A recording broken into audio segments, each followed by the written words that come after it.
அனைவருக்கும் வணக்கங்க.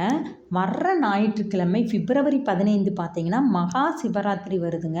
ஈசனுக்காக, நம்மை காக்கும் சிவனுக்காக ஒரு நாள் நம்ம அர்ப்பணிப்பு செய்கிறது அவ்வளோ ஒரு புண்ணியங்க. அதில் பார்த்தீங்கன்னா 4 கால பூஜை நடக்குங்க. ஞாயிற்றுக்கிழமை மாலை 6 மணிலிருந்து 9 மணி வரைக்கும் பிரம்ம தேவர்கள் வழிபட்ட நேரம் முதல் பூஜையுமே.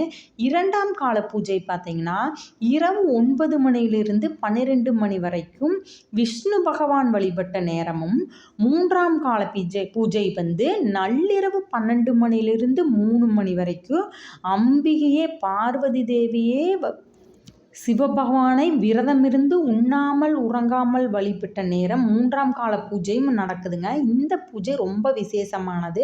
அடுத்தது 4ஆம் கால பூஜை பார்த்தீங்கன்னா விடியற்காலை பிரம்ம முகூர்த்தத்தில் 3 மணிலிருந்து 6 மணி வரைக்கும் தேவர்கள் ரிஷிகள் எல்லாருமே வழிபட்ட நேரங்க. முடிஞ்ச வரைக்கும் உங்களால் எந்த பூஜை பார்க்க முடியுதோ, என்ன அபிஷேக பொருட்கள் தர முடியுதோ அதை வந்து கோயிலுக்கு தானமாக கொடுங்க. அது மட்டும் இல்லாமல் கரும்பு சாறு, தேன், பழங்கள், முக்கியமாக சிவனுக்கே உகந்த வில்வ இலை ஒரு 4 இலை வில்வம் கொடுத்தீங்கன்னா கூட அவ்வளோ ஒரு புண்ணியங்க. முடிந்தால் கோயிலில் அன்னதானம் கூட கொடுக்கலாங்க.